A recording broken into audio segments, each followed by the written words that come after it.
Question number 1. చోళుల కాలంలో కంచు నటరాజ విగ్రహం ఏ తారాగణంలో చూపించబడింది? ఆప్షన్ ఏ 8 చేతులు, ఆప్షన్ బి 6 చేతులు, ఆప్షన్ సి 4 చేతులు, ఆప్షన్ డి 2 చేతులు. ఆన్సర్ ఆప్షన్ సి 4 చేతులు. నటరాజ 4 చేతుల కాంస్య విగ్రహం చోళ శిల్పకళకు అత్యుత్తమ ఉదాహరణగా చెప్పవచ్చు. Question number 2. హిందూ అనే పదం హింద్ ప్రజలను సూచించింది. దీనిని మొట్టమొదటిగా ఉపయోగించింది ఎవరు?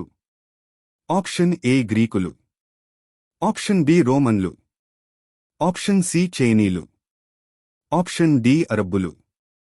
Answer option D. సింధు అనేది ఋగ్వేదంలో ప్రస్తావించబడిన సింధు నది పేరు. గ్రీకులు ఈ పేరును సింధు అని ఉచ్చరిస్తారు.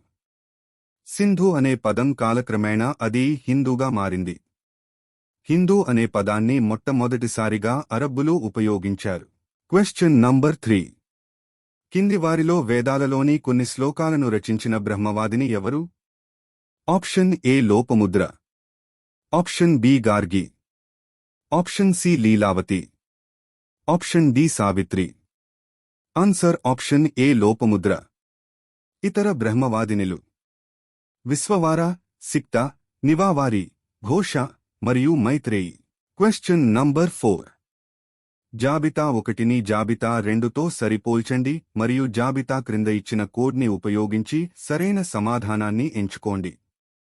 జాబితా 1 శకం. ఏ విక్రమ శకం, బి శక శకం, సి గుప్త శకం, డి కలి శకం. జాబితా 2 ఎప్పటి నుండి లెక్కించారు?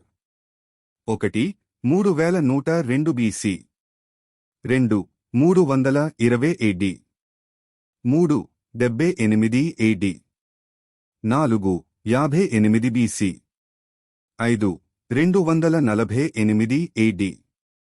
Answer option D. విక్రమ శకాన్ని విక్రమాదిత్య రాజు ప్రారంభించాడు. శక శకాన్ని కనిష్కుడు ప్రారంభించాడు. గుప్త శకాన్ని 1వ చంద్రగుప్తుడు ప్రారంభించాడు. Question number 5. గుప్తుల కాలంలో వ్రాసిన సంస్కృత నాటకాలలో స్త్రీలు మరియు శూద్రులు ఏ భాష మాట్లాడేవారు అని పేర్కొన్నారు? ఆప్షన్ ఏ సంస్కృతం, ఆప్షన్ బి ప్రాకృతం, ఆప్షన్ సి పాడి, ఆప్షన్ డి సౌరసేని. Answer option B. గుప్తుల కాలం నాటి సంస్కృత నాటకాలలో స్త్రీలు మరియు శూద్రులు ప్రాకృతం భాష మాట్లాడేవారు మరియు ఉన్నత వర్గానికి చెందినవారు సంస్కృతం మాట్లాడేవారు. Question number 6. అశోకుడు సాధారణంగా అతని శాసనాలలో సూచించబడిన పేరు ఏమిటి? ఆప్షన్ ఏ చక్రవర్తి, option B Dharmadeva, option C Dharmakirti, option D Priyadarshi. Answer option D Priyadarshi. 1915వ సంవత్సరంలో కర్ణాటకలోని రాయచూర్ జిల్లాలోని మస్కీ అనే గ్రామ సమీపంలో ఒక కొండపై ఒక శిలా శాసనం కనుగొనబడింది. ఈ శాసనంలో మొదటిసారిగా అశోకుని పేరు దేవానాంప్రియ మరియు ప్రియదర్శి వంటి బిరుదులతో కనుగొనబడింది. Question number 7. ప్రాచీన సంస్కృత గ్రంథంలో పేర్కొన్న యవనప్రియ అనే పదం దేనికి సూచించబడింది? ఆప్షన్ ఏ మేలి జాతి భారతీయ ముస్లింలు, ఆప్షన్ బి దంతాలు, ఆప్షన్ సి ఆడపిల్లలు నృత్య ప్రదర్శన కోసం గ్రీకుల ఆస్థానానికి పంపేవారు, ఆప్షన్ డి మిరియాలు. Answer option D. యవనులు ఇండో గ్రీకులు. వారు మిరియాలు ఇష్టపడ్డారు, అందుకే మిరియాలను యవనప్రియ అని పిలిచేవారు. Question number 8. అనువ్రత భావనను ఎవరు సమర్థించారు?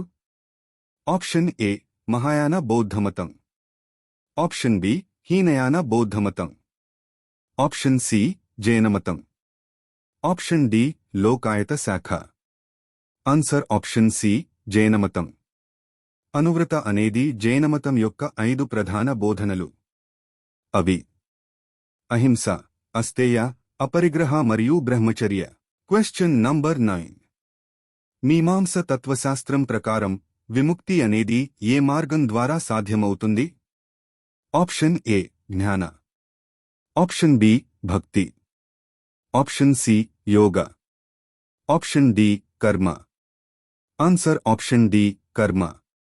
తత్వశాస్త్రం కర్మ సిద్ధాంతాన్ని నొక్కి చెబుతుంది. కర్మ ద్వారా విముక్తి సాధ్యమవుతుందని చెబుతోంది.